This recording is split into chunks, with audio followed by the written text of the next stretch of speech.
রাহমাতুল্লিল আলামিনের প্রায় 1450 সাহাবায়ে কেরাম, নবীর 1450 সাহাবী, প্রায় 1500 সাহাবী মুহূর্তের ভিতরে গাট্টুরি গুটুরি সবকিছু নিয়ে উমরায় যাওয়ার জন্য আল্লাহর ঘরের তওয়াফের জন্য প্রস্তুত হয়ে গেলেন। রাহমাতুল্লিল আলামিন তাদের এই আগ্রহ দেখে নবীও রেডি হয়ে গেলেন। প্রায় 1500 সাহাবীদেরকে নিয়ে আল্লাহ নবী চললেন মক্কার দিকে। মক্কায় যাওয়ার কিছু দূর বাকি আছে, আর কিছু দূর 19 মাইলের মতো বাকি আছে। হুদাইবিয়া নামক জায়গাতে রাহমাতুল্লিল আলামিন গিয়ে অবস্থান করেছিলেন। আল্লাহর নবীর সংবাদ পাইয়া মক্কার কাফের বেঈমানেরা বাধা প্রদান করতে শুরু করলো, সাহাবীদেরকে নবীকে মক্কায় প্রবেশ করতে দিবে না। রাহমাতুল্লিল আলামিন এখানেই অবস্থান করলেন। সাহাবীদের মধ্যে ঘোষণা দিলেন, কে পারবে মক্কায় যাবে? মক্কার মানুষ তো কাবা তওয়াফ করতে কাউকে বাধা দেয় না। তারা হয়তো মনে করেছে আমরা যুদ্ধের জন্য এসেছি, আসলে যুদ্ধের জন্য আসি নাই, আসছি তো আল্লাহর ঘর তওয়াফ করার জন্য। এই কথাটা কি বুঝায় কে বলবে? বললে আমাদেরকে তারা সুযোগ করে দেবে। নবী প্রথমেই ডাক দিলেন, ওমর তোমাকে যাইতে হবে। কারে ডাকছে? ওই এইদিকে তারা কোনছে? অযথা তোমার নরম না গরম? যেই লোকটারে প্রথমেই ডাক দিছেন, ওমর তুমি যাইবা, কি মনে করেন মক্কার লোকজনই উমরের নাম শুনলে করবো ওয়েলকাম? হ্যাঁ, হযরত ওমর দাঁড়াইলেন, বড় বিচক্ষণ মানুষ হযরত ওমর। ডাক দিয়ে বলেন, নবী গো, আমাকে মক্কায় যেতে হবে, এটা কি আপনার সিদ্ধান্ত না পরামর্শ? পরামর্শ এক জিনিস, সিদ্ধান্ত আরেক জিনিস। পরামর্শ হইয়া যেটা চূড়ান্ত হয় এটার নাম নবী গো, এটা কি আপনার সিদ্ধান্ত না পরামর্শ? যদি নবীর সিদ্ধান্ত হয় ওমর বাঁচবে না মরবে দেখার বিষয় না, নবীর সিদ্ধান্ত মানার জন্য ওমর প্রস্তুত। বাঁচবে না মরবে দেখার বিষয় না, ওমর প্রস্তুত নবীর সিদ্ধান্ত মানার জন্য। আর যদি পরামর্শ হয়ে থাকে তাহলে দুইটা কথা আছে, বলে কি কথা? ওমর সিদ্ধান্ত না পরামর্শ? আল্লাহর নবীর সাহাবী হযরত ওমর ডেকে বলেন, ইয়া রাসূলুল্লাহ, দয়া করে আমাকে মক্কায় পাঠাবেন না। ওগো নবী, আমাকে মক্কায় পাঠাবেন না। তার কারণ আমার নাম শুনলে মক্কার মানুষের মেজাজ গরম হয়ে যায়। কারণ তারা আমাকে পাঠাইছিল আপনার মাথা কেটে নেওয়ার জন্য। মাথা কাটলাম না, আপনার নিজের মাথায় দিয়ে দিলাম। কিন্তু তারা এই কথা শুনে আমার উপরে বড় ক্ষিপ্ত। নবী গো, মক্কা থেকে যখন হিজরত করে মদিনায় আসি, কাবা ঘর তওয়াফ করলাম, সবার সামনে তওয়াফ করলাম, নামাজ পড়লাম, দোয়া করলাম, ওপেন রাখলাম, রে মক্কার কাফের বেঈমানেরা, ওই আবু জাহেল কোথায়, আবু লাহাব কোথায়, উতবা সাহেবরা কোথায়? আমি খাত্তাবের ছেলে ওমর, আমি হিজরত করে নবীর দেশে মদিনায় যাচ্ছি, কেউ যদি পারিস আয় আমার সামনে আয়। একজনও আসে না, তবে তাদের ভিতরে কিন্তু খুব রয়ে গেছে। ওগো আল্লাহর নবী, এই জন্য আমাকে মক্কায় না পাঠানোটাই ভালো হবে। 2 নাম্বার কারণ হলো, আপনি যেই সমঝোতা চাইতে আছেন, এই সমঝোতা আবার আমাকে দিয়ে হবে না, কারণ আমি এই মেজাজের মানুষ না। আমি যখন গিয়ে বলবো আমার নবী বলেছেন 20, মক্কার কেউ যদি বলে না 19, এমনি শুরু যাবে, আমার নবী বলছেন 20, তুই 19 কর কে রে? এই লোক দিয়ে সমঝোতা হয় না। সমঝোতা করতে গেলে কিছু ছাড়তে হয়, কিছু কথা হয় না রে। দেখেন না রাজনৈতিক দলগুলোর মধ্যে কত সমঝোতা হয়, এমনি এমনি এমনি, আমি এখানে, তুমি এখানে, দাদা এখানে, খালো এখানে, এই সমঝোতা এটা আমাকে দেওয়া হবে না। ওকে নবী, আমি উসমানকে পাঠায়া দেন। আল্লাহর নবী এবার হযরত উমরের কথা শুনলেন, ডাকলেন, ওসমান মক্কায় তোমাকে যেতে হবে। হযরত উসমান কো লাব্বাইক ইয়া রাসূলুল্লাহ, আমি হাজির। যাও মক্কার লোকজনকে গিয়ে বলবা আমরা উমরা করার জন্য আসছি, আর কোনো কিছু না। আমাদের উদ্দেশ্য হলো কাবা ঘর তওয়াফ করা, আমরা এই কাজ করব, সাফা মারওয়ায় সাই করব, এই হলো আমাদের কাজ। এর বাহিরে এই সফরে আমাদের আর কোনো কাজ নাই। হযরত উসমান রওনা করছেন। এই দিক দিয়ে কাফের বেঈমানরা কাবা চত্বরে একেবারে প্রস্তুত হয়ে বসে আছে, না জানি কখন কি হয়। এমন সময় দেখা যায় আসতেছে, ও আল্লাহ, হযরত উসমান যাচ্ছেন মাত্র একা, তারা অনেকজন দাঁড়ায় রেডি, আয় করতেছে। কাছে যখন আসছে দেখা যায় না বেশি না, মাত্র একজন। আরো যখন কাছে আসছে এবার দেখা যায় হযরত উসমান। হযরত উসমানের চেহারা যেই মাত্র দেখছে, অনেকের তরবারি আপনা আপনি নিচে নেমে গেছে। কারণ হযরত উসমান কুফরি জমানায় বড় দানশীল ব্যক্তি ছিলেন। মক্কাতে এমন লোক পাওয়া বড় কঠিন, যার পেটের ভিতরে হযরত উসমানের ডাইল পরোটা নাই। তরবারি নেমে গেছে। আবার কেউ নামা নামা উসমান আসতে। তবে উসমান শোনো, কথা শোনো বলি কি, তোমার যত মনে চায় কাবা ঘর তওয়াফ করবা করতে পারো, যত মনে চায় ইবাদত করবার তুমি করো, আমাদের মেহমান হয়ে তুমি মক্কায় থাকবে, কোনো অসুবিধা নাই। তবে মনে রাখবে তোমার নবীকে কিন্তু মক্কায় আসতে দেওয়া হবে না। হে মুসলমান, হযরত ওসমান তখন এই গর্জে উঠলেন, চিৎকার মেরে কোন আল্লাহু আকবার। যে ওসমান নরম হয়ে গেলেন গরম, তার কারণ কি? নবীর বিরুদ্ধে কথা চলে গেছে, তোমার নবীকে আসতে দেওয়া হবে না। হযরত ওসমান ডাক দিয়ে বলেন, আমার নবীকে 20 মাইল দূরে দাঁড় করিয়ে রেখে আমাকে তোমরা আপ্যায়ন করতে চাও? আল্লাহর কসম, আমার নবীকে রেখে আমি তোমাদের কোন রকমের আপ্যায়ন গ্রহণ করতে পারবো না। এই মুসলমান, এটা হলো নবীর মহব্বত। নবী দূরে দাঁড়িয়ে থাকবে আর আমাকে তোমরা আপ্যায়ন করবে, আমি সেই আপ্যায়ন গ্রহণ করব, তা হতে পারে না। আমার ভাইয়েরা, মনে রাখতে হবে, ওই দুনিয়ার সব কাফের বেঈমানদের সাথে আমাদের বিভিন্ন রকমের সম্পর্ক থাকতে পারে, আমাদের বাণিজ্যিক সম্পর্ক থাকতে পারে, আমাদের রাজনৈতিক সম্পর্ক থাকতে পারে, আমাদের আরো অনেক ধরনের সম্পর্ক থাকতে পারে, কিন্তু মুহাম্মাদুর রাসূলুল্লাহ কোন হুকুমের বিরুদ্ধে গিয়ে আল্লাহ নবীর সুন্নতের কোন বিরুদ্ধাচরণ করে দুনিয়ার কোন কাফের বেঈমানের সাথে আমাদের সমঝোতা হতে পারে না।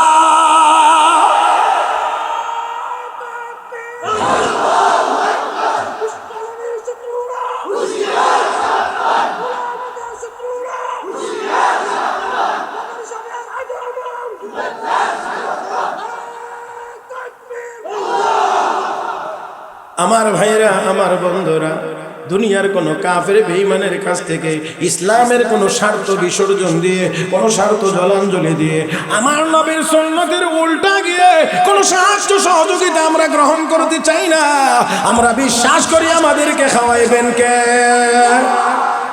যারা বলেন নাই কিছু সন্দেহ আছে, কিছু সন্দেহ আছে, না না আমার ভাইরা, আমার বন্ধুরা, খাওয়ানোর মালিক, খাওয়ানোর মালিক আল্লাহ। আল্লাহ যদি খাওয়ান তাহলেই খাইতে পারবো, আল্লাহ যদি না খাওয়ান ঘর ভরা চাল থাকলেও খাইতে পারবো। ও মুসলমান, তাহলে আসুন বলতে চাই, আল্লাহ নবীর সাহাবী হযরত উসমান তাদের সাথে আলোচনা শুরু করলেন। একটা পর্যায়ে লম্বা আলোচনার পরে গিয়ে সিদ্ধান্ত নেবেন। এই আলোচনার ভিতর দিয়েই রাহমাতুল লিল আলামিনের কানে আওয়াজ পৌঁছে গিয়েছে, কে এই গুজব রটিয়ে দিয়েছে উসমানকে মক্কার কাফের বেঈমানেরা কাবা চত্বরে হাতি মাতাফের ভিতরে হত্যা করে তারা ফেলে রেখেছে। আল্লাহর হাবিবের কানে গিয়ে আওয়াজ যখন পৌঁছে গিয়েছে, রাহমাতুল লিল আলামিন এখন আর সহ্য করে না, ডাক দিলেন, সাহাবীরা খবর পাইলাম আমার উসমানকে তারা হত্যা করে ফেলেছে। আমার উসমানকে যারা হত্যা করেছে, যদিও এসেছিলাম উমরা করার জন্য, উসমান হত্যার বদলা না নিয়ে আমি নবী আর মদিনায় ফিরে যাইব না। কে কে পারবে আমার হাতে হাত থেকে বায়াত গ্রহণ করতে, উসমান হত্যার বদলা নেওয়ার জন্য প্রয়োজন হলে শাহাদাত বরণ করবে? আল্লাহ নবীর সাহাবীরা 10,000 সাহাবায়ে কেরাম রিদওয়ানুল্লাহি তাআলা আলাইহিম আজমাইন সবাই নবীর হাতে হাত রেখে বায়াত গ্রহণ করতে লাগলেন। আল্লাহ নবী এক হাত মুবারক নিচে দিলেন, আরেক সাহাবায়ে কেরামের হাত নবীর হাত মুবারকের উপরে, সর্বশেষ আমার আপনার নবীর হাত মুবারক আরেকখানা উপরে দিয়ে নবী চোখের পানি ছেড়ে দিয়ে বলেন, সাহাবীরা রে, এক হাত এটা আমি নবীর হাত, আরেক হাত রাখলাম এটা আমার উসমানের হাত, আমি উসমানের পক্ষ থেকে বায়াত নিতে আসি। রাহমাতুল লিল আলামিন উসমান হত্যার বদলা নেওয়ার জন্য বায়াত নিচ্ছি। আল্লাহ নবী যখন এভাবে করে এক হাত নিচে রাখলেন, সাহাবীদের হাত মাঝখানে, নবীর আরেক হাত মুবারক উপরে, আরশের মালিক এই দৃশ্য দেখে ডাক দিয়ে কবি, আপনি আপনার এক হাত রাখলেন নিজের, আর এক হাত দিলেন উসমানের হাত বলে, এই বায়াতের উপরে আমি আল্লাহ এত বেশি খুশি হইলাম, খুশি হইয়া আমি আল্লাহ আমার কুদরতি হাতখানা আপনাদের সকলের হাতের উপরে রেখে দিলাম। ওগো নবী আমি আল্লাহ বড় সন্তুষ্ট। এই বায়াতের নাম বায়াতের রিদওয়ান। আল্লাহর হাবিব রাহমাতুল লিল আলামিন সব দিক থেকে প্রস্তুতি নিয়ে যখন রেখেছেন, এমন সময় দেখা যায় হযরত উসমান মক্কার কাফের বেঈমানদের একটি প্রতিনিধি দল নিয়ে নবীর দিকে এগিয়ে আসতেছে। আল্লাহর হাবিব রাহমাতুল লিল আলামিনের সামনে তারা গিয়ে হাজির। অতঃপর তারা আলোচনা শুরু করেছে। আলোচনার এক পর্যায়ে গিয়ে সিদ্ধান্ত হয়েছে মুহাম্মদুর রাসূলুল্লাহ এবং মক্কাবাসীর মধ্যে 10 বছর মেয়াদী একটি যুদ্ধবিরতি চুক্তি হবে। আওয়াজ করে বলবেন কয় বছর? 10 বছর মেয়াদি। এই 10 বছর মেয়াদি চুক্তি হবে।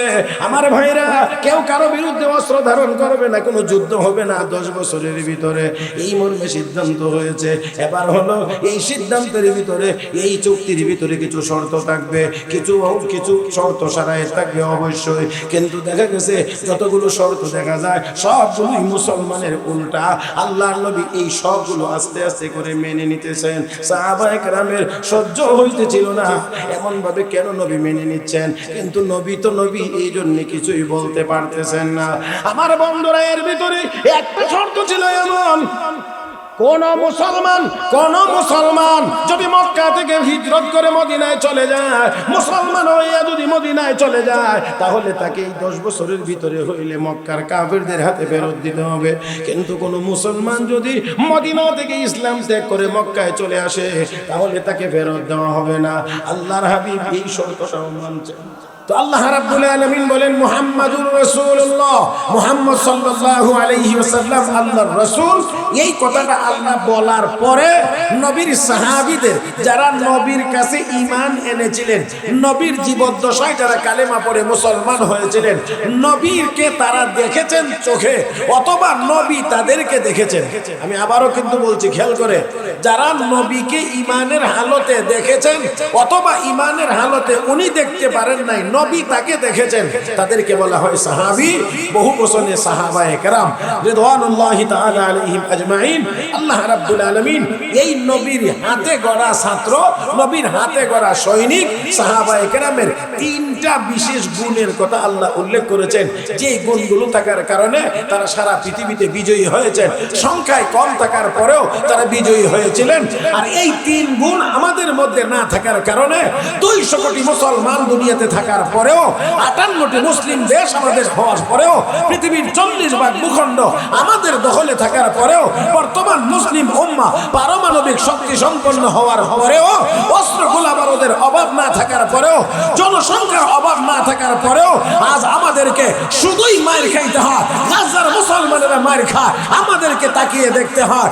আরো কাশ্মীরের মুসলমানেরা মার খায়, আমাদেরকে তা তাকিয়ে দেখতে হয়। আমরা তো হযরত আবু বকরের উত্তরসূরি, আমরা তো হযরত ওমরের উত্তরসূরি, আমরা তো হযরত ওসমানের উত্তরসূরি, আমরা হযরত আলীর উত্তরসূরি, আমরা তাবিঈনদের উত্তরসূরি, আমরা তবে তাবিঈনদের উত্তরসূরি, আমরা ইমাম আবু হানিফার উত্তরসূরি, আমরা শাইখ আলী মাহমুদ হাসান দেওবন্দির উত্তরসূরি, আমরা হুসাইন আহমদ মাদানির উত্তরসূরি, আমরা শাহজালাল মুজাররদ ইয়ামানির উত্তরসূরি।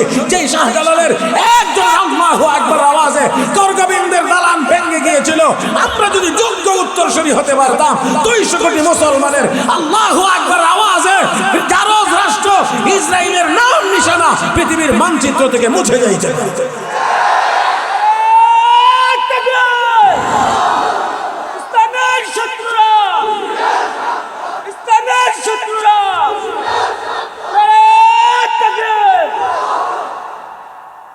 এখনো কে কে আল্লাহু আকবার বলেন না?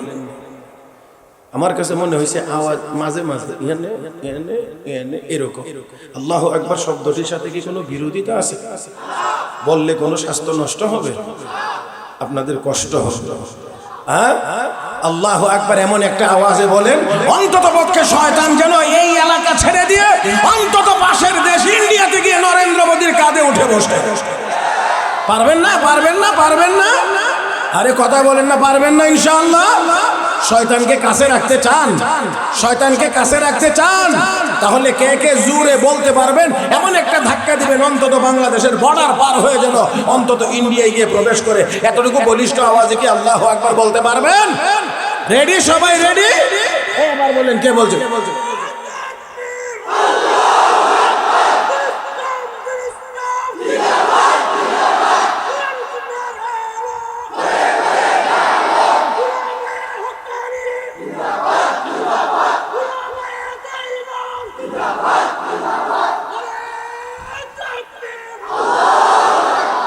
মাশাআল্লাহ। এবারে গিয়ে মুসলমানি আওয়াজের নমুনা দেখা যায়। আমার ভাইয়েরা, প্রয়োজন যদি হয় তাহলে আমাদেরকে আওয়াজও করতে হবে, কারণ আমরা আওয়াজ করব অন্য কোনো কিছু দিয়ে নয়, আমরা আওয়াজ করব আমার আল্লাহর নামের আওয়াজ। যে আওয়াজ শুনবে তো বাতিলের কলিজার মধ্যে কম্পন শুরু হয়ে যাবে। আল্লাহ রাব্বুল আলামিন সাহাবায়ে কেরামের কয়টা গুণের কথা বলছেন? তিনটা। এই কথাগুলো খেয়াল রাখবেন, সময় খুব বেশি নেব না, অল্প সময়ের ভিতরে কথাগুলো বলে যেন শেষ করতে পারি, আপনারা সহযোগিতা করবেন। আল্লাহ রাব্বুল আলামিন এখানে প্রথম কথাটা আমাদের একটু বুঝে নিতে হবে, তারপরে সামনের দিকে আগাইতে চাই। প্রথমেই আল্লাহ বলেছেন মুহাম্মাদুর রাসূলুল্লাহ, মুহাম্মদ সাল্লাল্লাহু আলাইহি ওয়াসাল্লাম আল্লাহর রাসূল। এত স্পষ্ট করে এইভাবে আল্লাহ আয়াতের এই শুরুতে এই কথাটা কেন বললেন, কোন প্রেক্ষাপটে বলেছেন? এই প্রেক্ষাপট যদি পিছন দিক থেকে টেনে আপনাদেরকে এখান পর্যন্ত আনতে হয়, তাহলে এই জায়গাতে আসার আগেই আমাকে সময় দিতে হবে অন্তত 1.5 থেকে 2.5 ঘন্টা। কিন্তু এত সময় আপনাদের হাতে যেমন নাই, আমার হাতেও নাই। সেই হিসেবে একেবারেই সংক্ষেপে বলছি, আমার আপনার নবীর নবুয়তি জীবন 23 বছর। 23 বছর মক্কায়, 13 বছর মদিনায়। বলবেন সাথে, মক্কায় 13 বছর, মদিনায় 10 বছর। মক্কার জীবনের 13টি বছর ছিল নবীর নির্যাতন সহ্য করার জীবন। মদিনায় যখন গিয়েছেন, আল্লাহর নবীকে আল্লাহ মদিনার রাষ্ট্রপ্রধান বানিয়ে দিয়েছিলেন। আর আল্লাহর নবী মদিনায় যাওয়ার পরেও যখন কাফের বেঈমানরা হামলা করতে গিয়েছে, রব্বে করিম তখন বলেন উযিনা লিল্লাযীনা ইউকাতালুনা বিআন্নাহুম যুলিমু ওয়া ইন্নাল্লাহা আলা নাসরিহিম লাকাদির। হাবিব, আর একতরফা সহ্য করা নয়, আর একতরফা সহ্য নয়। এবার যদি কাফের বেঈমানরা হামলা করার জন্য আসে, পাল্টা আঘাত করার অনুমতি আমি আল্লাহ দান করলাম। আর কাফের বেঈমানদের মোকাবেলায় আপনাকে বিজয়ী করার মতো সাহায্য করার ক্ষমতাও আমি আল্লাহর। বলেন না আল্লাহর নাই না আছে? মুহতারাম উপস্থিতি, এই মদিনায়, মক্কা থেকে 13 বছর পরে নবী যে মদিনায় গেলেন, এই মদিনাতে যাওয়ার অবস্থাটাও স্বাভাবিক অবস্থা ছিল না। আপনাদের জানা থাকার কথা, নবীর বাড়িটা ঘেরাও করা হয়েছিল নবীকে হত্যা করার পরিকল্পনা করে। একটু মেহেরবানি করে আপনারা এই জায়গাগুলোতে একটু আওয়াজ করে বলবেন, নবীর হেফাজতের জিম্মাদার কে ছিলেন? মহব্বতের আওয়াজে বলেন। আল্লাহ রাব্বুল আলামিন বলেন, ইয়া আইয়ুহার রাসূল বাল্লিগ মা উনজিলা ইলাইকা মিন রাব্বিক ওয়া ইন লাম তাফআল ফামা বাল্লাগতা রিসালাতা ওয়াল্লাহু ইয়াসিমুকা মিনান নাস।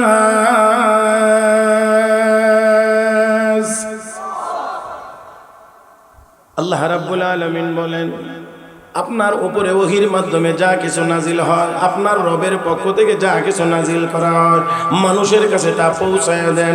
আপনি তার তাবলীগ করেন, প্রচার করেন। যদি করেন না, রিসালাতের দায়িত্ব আদায় হবে না। আল্লাহু ইয়াসিমুকা মিনান নাস, আপনাকে সব রকমের ঝড়-ঝাপটা থেকে হেফাজত করার জিম্মাদার আমি আল্লাহ। আমার ভাইয়েরা একটু আওয়াজ করে বলতে হবে, আল্লাহ যদি হেফাজত করেন, ধ্বংস করার ক্ষমতা কাহার? আল্লাহ যদি ধ্বংস করে দেন, রক্ষা করার ক্ষমতা কাহার? আমার ভাইরা, আমার নবীকে হত্যা করার জন্য নবীর বাড়ি ঘেরাও করা হয়েছে। আর আমার আল্লাহ ওই রাত্রিতেই বলেছিলেন, হাবিব হিজরত করে মদিনায় চলে যান। ও মুসলমান, স্বাভাবিক আকলে কাজ করে না। শত্রুরা বাড়ির চতুর্দিকে দাঁড়িয়ে আছে অস্ত্র নিয়ে। আর আল্লাহ বলেন, হাবিব এখনই আপনি হিজরত করে মদিনায় চলে যান, মদিনার দিকে রওনা করেন, ঘর থেকে বের হয়ে যান। বাহ্যিকভাবে দেখা যায় এখন বের হইলে তো মার খাবে। আমার আল্লাহ বুঝা দিলেন, না না না, বাড়ি বাড়ি ঘেরাও করা যায়, কিন্তু আমি আল্লাহ হেফাজত করলে তাকে আঘাত করা যায় না। কথাটা খেয়াল করে বুঝবার চেষ্টা করতে হবে। ঘেরাও করা যায়, আমি যদি হেফাজত করি তাহলে তাকে হত্যা করা যায় না। আর যদি আমি আল্লাহ যদি কাউকে টেনে নামাইতে চাই, হাজারো বন্দুক রাইফেল নিয়ে তাক করে থাকলেও তাকে আর ঠেকানো যায় না, ঠেকানো যায় না। আল্লাহ রাব্বুল আলামিন তার প্রিয় হাবিবকে নির্দেশ দিয়ে বলেন, হাবিব এই আজকের রাত্রিতে, এই রাত্রিতে আপনি বের হয়ে চলে যান। রাহমাতুল লিল আলামিন নবী মুহাম্মদুর রাসূলুল্লাহ সাল্লাল্লাহু আলাইহি ওয়াসাল্লাম তিনি ঘর থেকে বের হইলেন, কাবা শরীফের সামনে গেলেন, কাবা শরীফ তওয়াফ করলেন। ও মুসলমান, নামাজ আদায় করলেন, দোয়া করলেন, চোখের পানি ছেড়ে ছেড়ে নবী কাঁদেন আর বলেন, রে মক্কা, তোমাকে ছেড়ে যাইতে মনে চায় না, কিন্তু তোমার বাসিন্দারা তোমাকে থাকতে দিল না।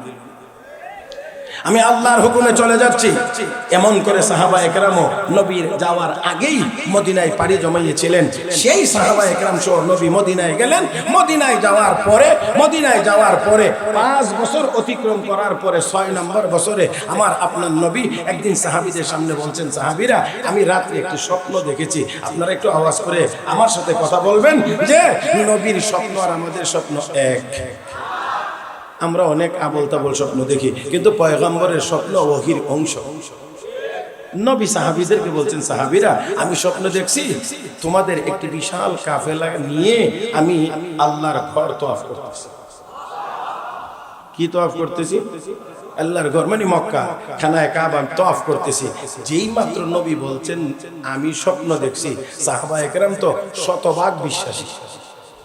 আমরা কিছু যুক্তি খুঁজি এখন, এটা আমার বুঝে আয় না, অমুকে কয় এটা আমার যুক্তি তাই না। তোমার মাথাটা ওই কি আর তোমার যুক্তিটাই কি? তোমার মাথা আর তোমার যুক্তিতেই যদি সব ধরতো তাহলে ওহী নাজিলের কোনো দরকারই ছিল না, কোরআন নাজিলের কোনো দরকারই ছিল না। পাগল আমার মাথায় ধরে না, আমার যুক্তিটা না, তুই মানুষটাই কিনা তোর যুক্তি। কষ্ট পাইবেন মনে হইতেছে না? হ্যাঁ, আমার আপনার দিমাগ, আমার আপনার সকল থিওরি, আমার আপনার সকল মেধা, আমার আপনার সব যোগ্যতা, এমনকি সায়েন্সের সকল থিওরি যেখানে বিকল, যেখানে অচল, যেখানে বুঝে আসে না, সেখান থেকেই তো কোরআনের এলেমের যাত্রা শুরু হয় মাত্র।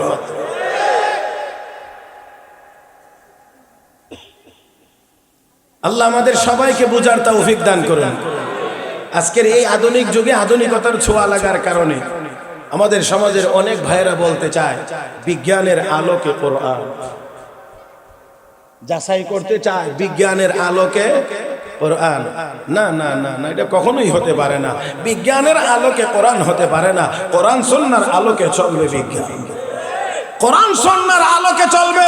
কোরআন সুন্নাহ মতে যদি হয় বিজ্ঞানের থিওরি 1000 বার সেলুট করার জন্য প্রস্তুত। হাজারো বিজ্ঞানের থিওরি যদি কোরআনের একটি আয়াতের সাথে সাংঘর্ষিক হয়, 1000 বিজ্ঞানের থিওরিকে আমরা লাথি মারতে দ্বিধাবোধ করব না।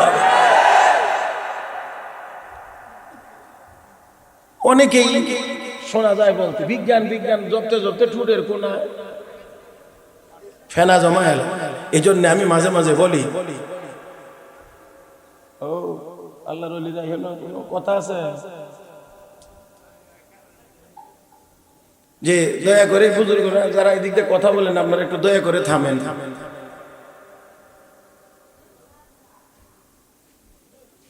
মুহতারাম হাজিরিন, তাই আমি বলছি বিজ্ঞানের আলোকে কোরআন নয়, কোরআনের আলোকে বিজ্ঞান। কোরআন সম্মত হলে বিজ্ঞান মানি, কোরআন সম্মত না হলে বিজ্ঞান মানি না। আরে এই আওয়াজে আসতে বললে হবে না, আরো আওয়াজ করে বলতে হবে। আমার বন্ধুরা, আমাদেরকে ধোঁকায় ফেলে দেওয়া হচ্ছে বিজ্ঞানের এই আবিষ্কার, ওই আবিষ্কার, অমক তমক। আমার বন্ধুরা মনে রাখতে হবে, যা কিছুই হোক না কেন, আমার আল্লাহর কুদরতের সামনে দুনিয়ার বিজ্ঞানের অগ্রযাত্রা সামান্য ছাড়া কিছুই হতে পারে না।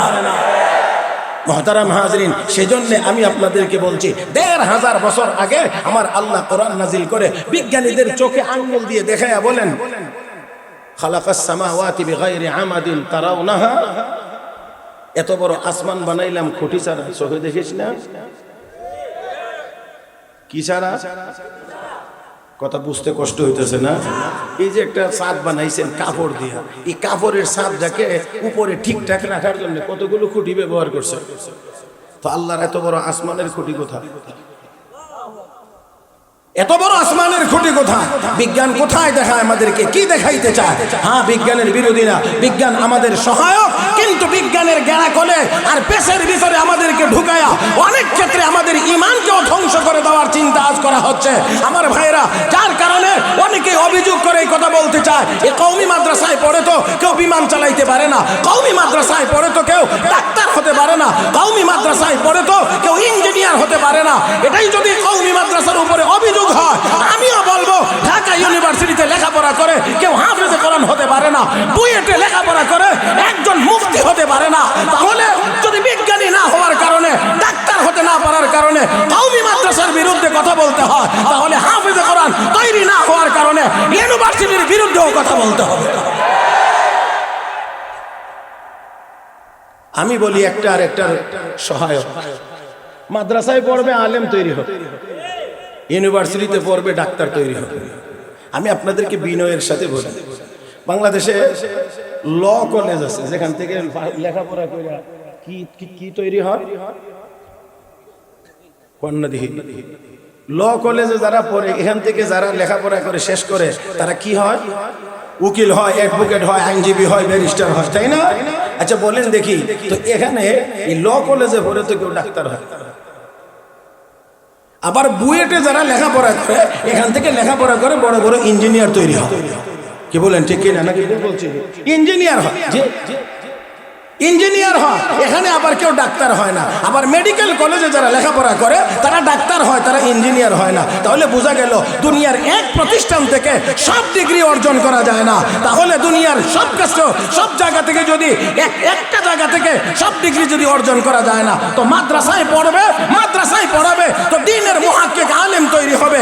দুনিয়ার সব বিজ্ঞান চালাইতে গিয়ে যেখানে কোরআন হাদিসের প্রয়োজন হবে সেই সমাধান উলামায়ে কেরামের কাছ থেকে নিতে হবে। কষ্ট পাইছেন মনে হইতেছে? চলবে কিছুক্ষণ, চলবে তো। 12টা না বাজলে তো আর ছাড়া যাবে না, কারণ 11টা শুরু হয়েছে। 12টা না হইলে তো অন্তত পক্ষে ছেড়ে দেওয়া যাবে না।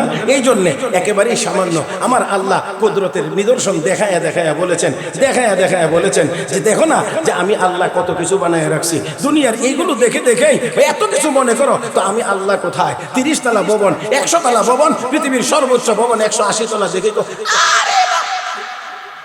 তো আসমান। জোরে কন্যা, জোরে কন্যা। রব্বে কারীম বলেন সূরা ইয়াসিন, والشمس تجري لمستقر لها ذلك تقدير العزيز العليم والقمر قدرناه منازل حتى عاد كالعرجون القديم لا الشمس ينبغي لها أن تدرك القمر ولا الليل سابق النهار وكل في فلك يسبحون।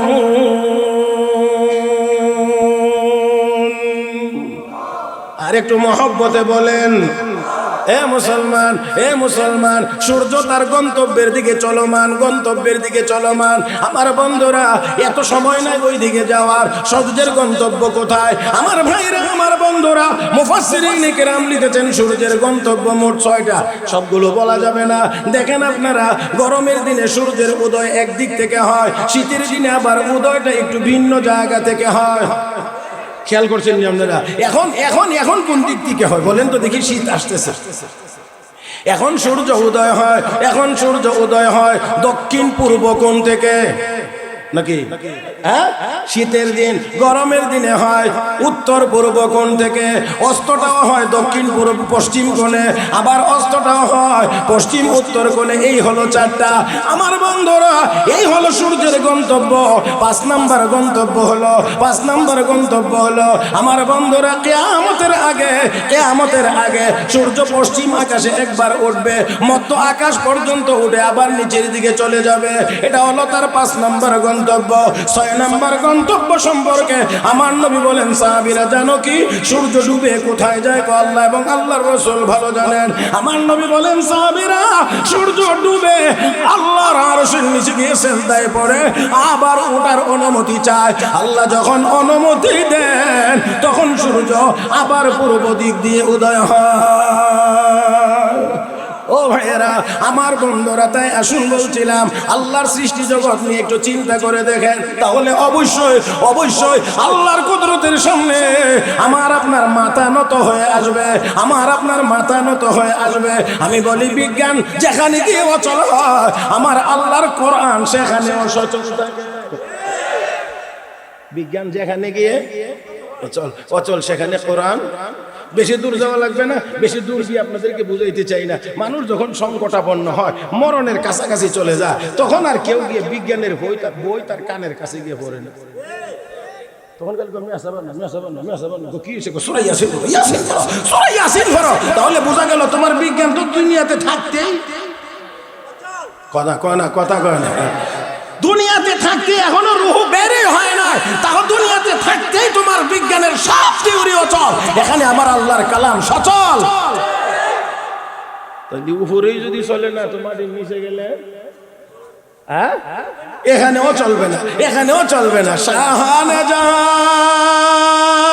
ফখর সে রখতে थे सर में ताज, कब्र में ओ सूरह अलहम्दु की मोहताज, कब्र में ओ सूरह अलहम्दु की मोहताज।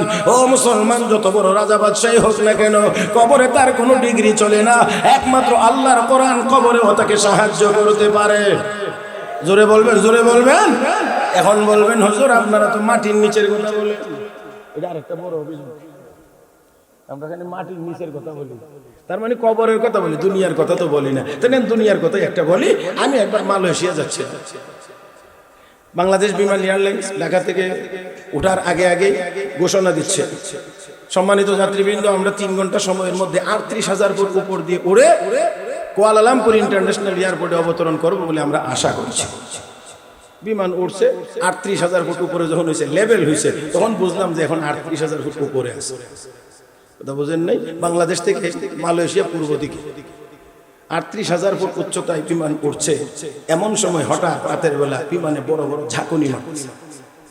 মাইকে ঘোষণা হচ্ছে, সম্মানিত যাত্রীবৃন্দ নিজ নিজ আসনে বসে থাকুন, সিট বেল্ট বেঁধে রাখুন, আমরা দুর্যোগপূর্ণ আবহাওয়ার আশঙ্কা করছি। আমার সিট আছিল যে আমরা চাইলে বিমানের ডানাটি, যেমন টাঙ্গর হাওরে বর্ষাকালে যদি বাতাস উঠে তো ঠিক মতো, এখানে তো জাগি দিলে ডুবে গেলে কিছু সাঁতরা টাতরা দেখুন যে দৌড়ে আছে, যান বাঁচানো যায় কিনা। 38,000 ফুট উপরে যদি বিমান ক্রাশ হয়, তাহলে আপনি যদি চিন্তা করেন যে মতুরকান্দি মাদ্রাসার মাঠে পড়ে আপনি মারা যাবেন, তাহলে এই চিন্তাটাও ভুল হবে, কারণ আপনি পইরা মরা লাগবে না, মইরাই পড়তে পারবেন।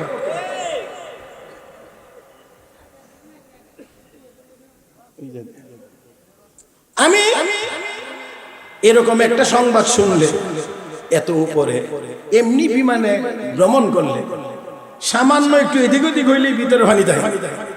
আর এখানে বলছে দুর্যোগপূর্ণ আবহাওয়ার আশঙ্কা করছি, যার যারা আসলে বসে থাকেন সিট বেল্ট বেঁধে রাখেন, আর ঝাঁকুনি মারে ভয় লাগাটা তো একেবারেই স্বাভাবিক, এটা মানবীয় বৈশিষ্ট্য।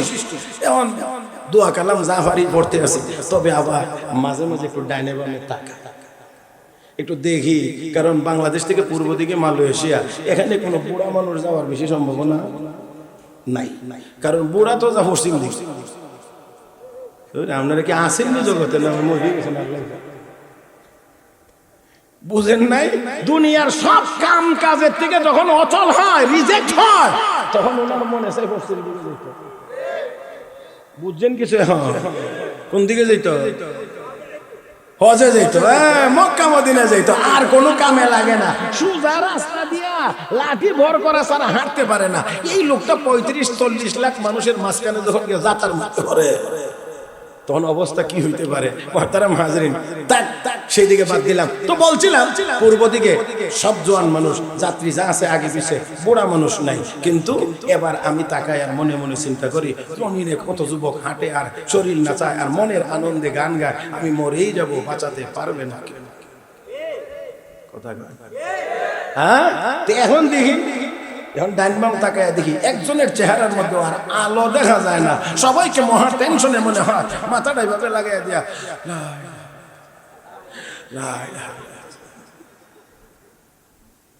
দোয়া ইউনুস পরে চিন্তা করে দেখলাম, তখনই মনে হলো যে এই 38,000 ফুট, এই দুর্যোগপূর্ণ আবহাওয়া, এই বিজ্ঞানের আধুনিকতম আবিষ্কার, এই 1900 কিলোমিটার গতিতে চলমান একটি বিশাল আকৃতির বিমান আমার আল্লাহর বাতাসের সামনে অসহায়, যার কারণে সব থিওরি যেখানে অচল, এখানে কোরআনের আয়াত এবং দোয়া, লা ইলাহা ইল্লা আনতা সুবহানাকা ইন্নী কুনতু মিনাজ জালিমিন, আমার আল্লাহর বর্ণিত দোয়া 38,000 ফুট উপরেও সচল।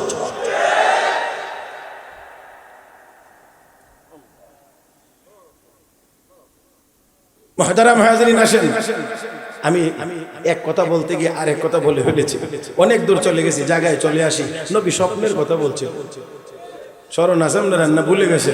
আপনারা অনেক মানুষ ভুলে গেলে আমার একটু স্মরণ করে দিয়েন।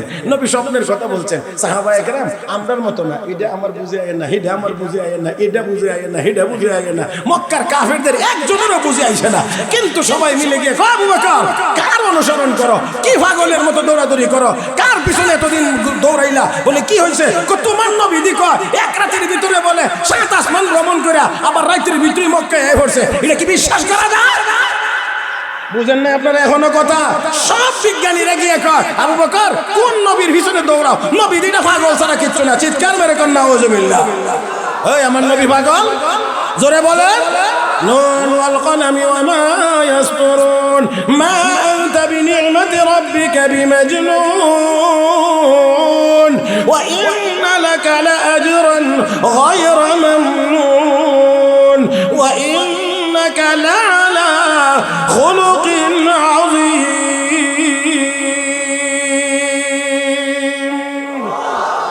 আমার নবীর চরিত্র মহান চরিত্র। ও মুসলমান, যার মহান চরিত্র হয় সেই লোক পাগল হতে পারে না, কারণ পাগলের কোনো চরিত্র হয় না। পরনের লুঙ্গি মাথার বেঁধে লাগো, ঠিক থাকে না। তুমি ভালো মানুষের না কষ্ট হইতেছে মনে হয়। মুহতারাম হাজিরিন, অনেক দিন আগে মনে হয় একবার আসছে, কতদিন আগে এটা ঠিক করতে পারবো না, তবে অনেক দিন আগে একবার মতুরগঞ্জে আসছিলাম। আর অনেক দিন পরে তো অনেক দিন পরে যখন আয়াই হলাম এই এক ওয়াজের লাগি সেই শত শত কিলোমিটার দৌড়াইয়া আয়াই যখন বললাম, তোর এত তাড়াতাড়ি ছেড়ে দিয়ে লাগতো।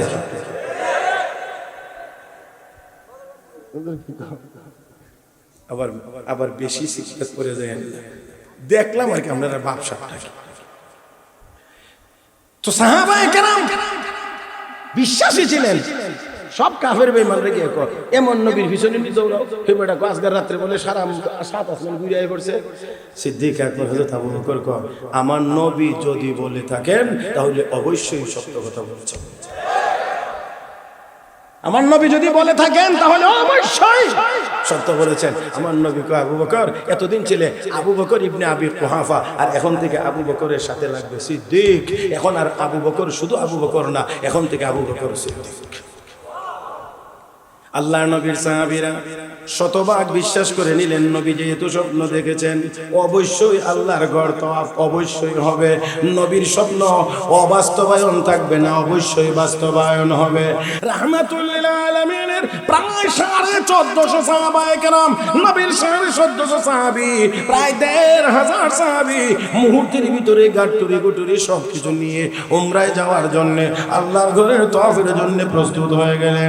রাহমাতুল লিল আলামিন তাদের আগ্রহ দেখে নবীও রেডি হয়ে গেলেন। প্রায় 1500 সাহাবীদেরকে নিয়ে আল্লাহ নবী চললেন মক্কার দিকে। মক্কায় যাওয়ার কিছু দূর বাকি আছে, আর কিছু দূর 19 মাইলের মতো বাকি আছে। হুদাইবিয়া নামক জায়গাতে রাহমাতুল লিল আলামিন গিয়ে অবস্থান করেছিলেন। আল্লাহর নবীর সংবাদ পাইয়া মক্কার কাফের বেঈমানেরা বাধা প্রদান করতে শুরু করলো, সাহাবীদেরকে নবীকে মক্কায় প্রবেশ করতে দেবে না। রাহমাতুল লিল আলামিন এখানেই অবস্থান করলেন। সাহাবীদের মধ্যে ঘোষণা দিলেন, কে পারবে মক্কায় যাবে? মক্কার মানুষ তো কাবা তওয়াফ করতে কাউকে বাধা দেয় না। তারা হয়তো মনে করেছে আমরা যুদ্ধের জন্য এসেছি, আসলে যুদ্ধের জন্য আসি নাই, আসছি তো আল্লাহর ঘর তওয়াফ করার জন্য। এই কথাটা কি বুঝায় কে বলবে? বললে আমাদেরকে তারা সুযোগ করে দেবে। নবী প্রথমেই ডাক দিলেন, ওমর তোমাকে যাইতে হবে। কারে ডাকছে?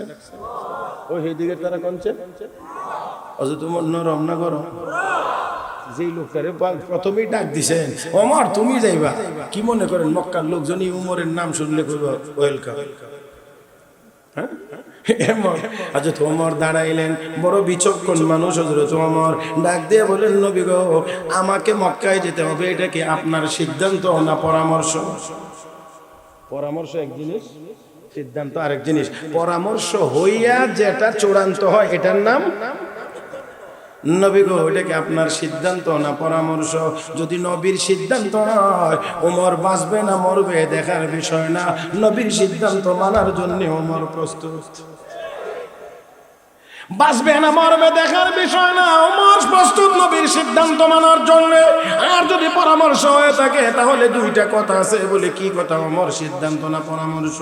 আল্লাহর নবীর সাহাবী হযরত ওমর ডেকে বলেন, ইয়া রাসূলুল্লাহ, দয়া করে আমাকে মক্কায় পাঠাবেন না। ওগো নবী, আমাকে মক্কায় পাঠাবেন না। তার কারণ আমার নাম শুনলে মক্কার মানুষের মেজাজ গরম হয়ে যায়। কারণ তারা আমাকে পাঠাইছিল আপনার মাথা কেটে নেওয়ার জন্য। মাথা কাটলাম না, আপনার নিজের মাথায় দিয়ে দিলাম। কিন্তু তারা এই কথা শুনে আমার উপরে বড় ক্ষিপ্ত। নবী গো, মক্কা থেকে যখন হিজরত করে মদিনায় আসি, কাবা ঘর তওয়াফ করলাম, সবার সামনে তওয়াফ করলাম, নামাজ পড়লাম, দোয়া করলাম, ওপেন রাখলাম, রে মক্কার কাফের বেঈমানেরা, ওই আবু জাহেল কোথায়, আবু লাহাব কোথায়, উতবা সাহেবরা কোথায়? আমি খাত্তাবের ছেলে ওমর, আমি হিজরত করে নবীর নির্দেশে মদিনায় যাচ্ছি। কেউ যদি পারিস তে আয়, আমার সামনে আয়। একজনও আসে না, তবে তাদের ভিতরে কিন্তু খুব রয়ে গেছে। ওগো আল্লাহর নবী, এই জন্য আমাকে মক্কায় না পাঠানোটাই ভালো হবে। 2 নাম্বার কারণ হলো, আপনি যেই সমঝোতা চাইতেছেন, এই সমঝোতা আবার আমাকে দিয়ে হবে না, কারণ আমি এই মেজাজের মানুষ না। আমি যখন গিয়ে বলবো আমার নবী বলেছেন 20, মক্কার কেউ যদি বলে না 19, এমনি শুরু হবে, আমার নবী বলছেন 20, তুই 19 কর কে রে? এই লোক দিয়ে সমঝোতা হয় না। সমঝোতা করতে গেলে কিছু ছাড়তে হয়, কিছু কথা হয় না রে। দেখেন না রাজনৈতিক দলগুলোর মধ্যে কত সমঝোতা হয়, এমনি এমনি এমনি, আমি এনে, তুমি এনে, দাদা এনে, নানা এনে, খালো এনে, এই সমঝোতা এটা আমাকে দিয়ে হবে না। ওকে নবী, আর উসমানকে পাঠায়া দেন। আল্লাহর নবী এবার হযরত উমরের কথা শুনলেন, ডাকলেন, ওসমান, মক্কায় তোমাকে যেতে হবে। হযরত উসমান কো, লাব্বাইক ইয়া রাসূলুল্লাহ, যাও মক্কার লোকজনকে গিয়ে বলবা আমরা উমরা করার জন্য আসছি, আর কোনো কিছু না। আমাদের উদ্দেশ্য হলো কাবা ঘর তওয়াফ করা, আমরা এই কাজ করব, সাফা মারওয়ায় সাই করব, এই হলো আমাদের কাজ। এর বাহিরে এই সফরে আমাদের আর কোনো কাজ নাই। হযরত উসমান রওনা করছেন। এই দিক দিয়ে কাফের বেঈমানরা কাবা চত্বরে একেবারে প্রস্তুত হয়ে বসে আছে, না জানি কখন কি হয়। এমন সময় দেখা যায় আসতেছে, ও আল্লাহ, হযরত উসমান যাচ্ছেন মাত্র একা, তারা অনেকজন দাঁড়ায় রেডি, আয় করতেছে। কাছে যখন আসছে দেখা যায় না, বেশি না, মাত্র একজন। আরো যখন কাছে আসছে, এবার দেখা যায় হযরত উসমান। হযরত উসমানের চেহারা যেই মাত্র দেখছে, অনেকের তরবারি আপনা আপনি নিচে নেমে গেছে। কারণ হযরত উসমান কুফরি জমানায় বড় দানশীল ব্যক্তি ছিলেন। মক্কাতে এমন লোক পাওয়া বড় কঠিন, যার পেটের ভিতরে হযরত উসমানের ডাইল পরোটা নাই। তরবারি নেমে গেছে। আবার কেউ নামা নামা, উসমান আসতে নামা, মনে নাই পরোটার ডাল জেগেছিল। এবার দেখেন, এই ভাই আমার দিকে তাকাইবেন, আমার দিকে তাকাইবেন, কথাগুলোর গুরুত্ব উপলব্ধি করার চেষ্টা করতে হবে। সব ওয়াজ আপনারা জানেন, একেবারে জানেন না এমন না। কিছু কথা হইতো এই ওয়াজের ভিতরে গুরুত্বপূর্ণ থাকতে পারে। সবগুলো ছোট কথা, ক্ষুদ্র কথা, এটা আমাদের সকলের জানা নাও থাকতে পারে। এই কথাগুলোই ওয়াজের আকর্ষণ, এবং এই জায়গাটাই আমাদের শুনবার মতো। হযরত ওসমান যখন গেলেন, সবাই খুশি, ডাক দেখো ওসমান, তুমি আসছো বড় ভালো হয়েছে। এই কথাটার ভিতরে যেন আরেকটা ইঙ্গিত আছে, মানে তুমি আইছো ভালো হয়েছে, ওমর যে আইছে না হিরা ভালো হয়েছে। কথা কয় না, ওমর যে আসে নাই সেটা ভালো হয়েছে। ওসমান, যদিও তুমি মুসলমান, কিন্তু তুমি আমাদের বন্ধু, তোমার সাথে আমাদের কোনো বিরোধ নাই, তোমার সাথে আমাদের কোনো বিদ্বেষ নাই। কারণ কি? খাইছে যে। তবে ওসমান শোনো, কথা শোনো, বলি কি, তোমার যত মনে চায় কাবা ঘর তওয়াফ করবা করতে পারো, যত মনে চায় ইবাদত করবার তুমি করো, আমাদের মেহমান হয়ে তুমি মক্কায় থাকবে, কোনো অসুবিধা নাই। তবে মনে রাখবে, তোমার নবীকে কিন্তু মক্কায় আসতে দেওয়া হবে না। হে মুসলমান, হযরত ওসমান তখন এই গর্জে উঠলেন, চিৎকার মেরে কোন আল্লাহু আকবার। যে ওসমান নরম হয়ে গেলেন গরম, তার কারণ কি? নবীর বিরুদ্ধে কথা চলে গেছে, তোমার নবীকে আসতে দেওয়া হবে না। হযরত ওসমান ডাক দিয়ে বলেন, আমার নবীকে 20 মাইল দূরে দাঁড় করিয়ে রেখে আমাকে তোমরা আপ্যায়ন করতে চাও? আল্লাহর কসম, আমার নবীকে রেখে আমি তোমাদের কোন রকমের আপ্যায়ন গ্রহণ করতে পারবো না। এই মুসলমান, এটা হলো নবীর মহব্বত। নবী দূরে দাঁড়িয়ে থাকবে আর আমাকে তোমরা আপ্যায়ন করবে, আমি সেই আপ্যায়ন গ্রহণ করব, তা হতে পারে না। আমার ভাইয়েরা, মনে রাখতে হবে, ওই দুনিয়ার সব কাফের বেঈমানদের সাথে আমাদের বিভিন্ন রকমের সম্পর্ক থাকতে পারে, আমাদের বাণিজ্যিক সম্পর্ক থাকতে পারে, আমাদের রাজনৈতিক সম্পর্ক থাকতে পারে, আমাদের আরো অনেক ধরনের সম্পর্ক থাকতে পারে, কিন্তু মুহাম্মাদুর রাসূলুল্লাহ কোন হুকুমের বিরুদ্ধে গিয়ে, আল্লাহ নবীর সুন্নতের কোন বিরুদ্ধাচরণ করে দুনিয়ার কোন কাফের বেঈমানের সাথে আমাদের সমঝোতা হতে পারে না।